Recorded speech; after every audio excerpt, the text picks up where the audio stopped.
Folks, before I get into the meat and potatoes of my argument, I want you to watch the first few seconds of this fantastic Rush video, Subdivisions, and you tell me, what's the difference between Toronto of 1983 when it was filmed and Toronto today?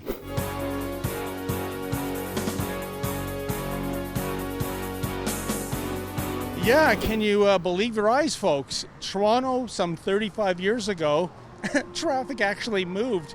It wasn't always mired in gridlock, as that archival footage shows.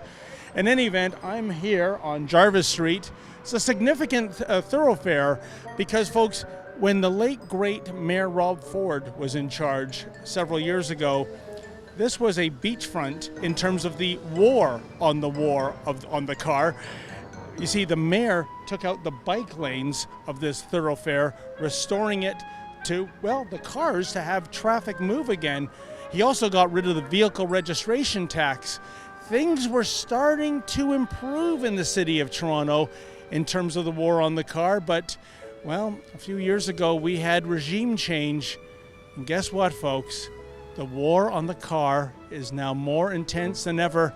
And I'm going to take you around the city and I'm going to show you all kinds of battlefields where the war is raging and the motorists are losing. Once upon a time, these trestles, they weren't glorified flower pots. They supported an elevated expressway. This was the eastern leg of the Gardiner Expressway. But you know, the progressives and the lefties, they hate elevated expressways. They consider them to be eyesores. So years ago, they demolished this. But you know what? This kind of looks good in a post-apocalyptic kind of way, don't you think? Well, folks, another battleground in terms of the war on the car. I'm standing in front of Union Station, the busiest train station in Canada. And for years, this area was under construction. They were refurbishing and redeveloping it. And a couple years ago, it finally reopened, and look what we got. We got a reduced front street. It's just one lane each way. So that's why you have this conga line. There's virtually no parking. The shoulders are for taxi stands, and it's very limited. And look where I'm standing. This is what could be an area to park in, or an area or a lane of traffic, and instead, they put flower planters. Yeah, I mean, they got roses growing here, right? Because we really don't need anywhere to pull over and drop off passengers to the busiest train station in Canada, do we? We'd rather put pretty little flowers up. Unbelievable. Okay, I'm just around the corner from the Union Station traffic disaster. I'm on York Street, and what did the city decide to do after all the flower pot idiocy? Well, they doubled down on stupid. They took out another lane of traffic, as far as the eye can see.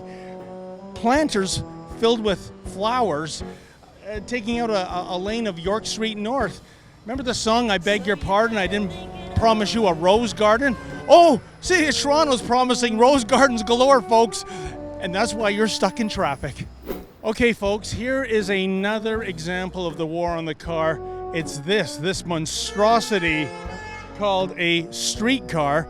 It should be underground, it should be a subway, but we like to put them above ground. And you see, it obliterates two lanes of traffic. The left lane that it travels in, and as you can see, when it loads the passengers, cars can't come along the right lane because if they did so, the passengers would become roadkill. And every couple of summers, they have to rip up the asphalt and replace the tracks. I don't know why, but again, a 19th century transit solution for a cosmopolitan metropolis in the 21st century. Why? Well, because they hate the car. Well, folks, we end our segment on the war on the car, where the war on the car essentially began way back in the 1960s. You see, this stretch of road was supposed to be the Gardiner Expressway. Houses were expropriated, and a bona fide expressway was supposed to go all the way downtown. Instead, this quasi-expressway ends at a traffic light, and that's why you have gridlock almost always here on the Allen Road. Just proving again that the war on the car isn't going to go away anytime soon. And it's such a shame. The car is the ultimate freedom machine. A car is about independence, going where you want to go, when you want to go. A car is about the mobile embodiment of capitalism, from big auto to big oil. Freedom, independence, capitalism. Come to think of it, no wonder the progressives hate the automobile. For the Rebel.media, I'm David the Menzoid Menzies. Like what you just saw, then click subscribe below and never miss another Rebel video.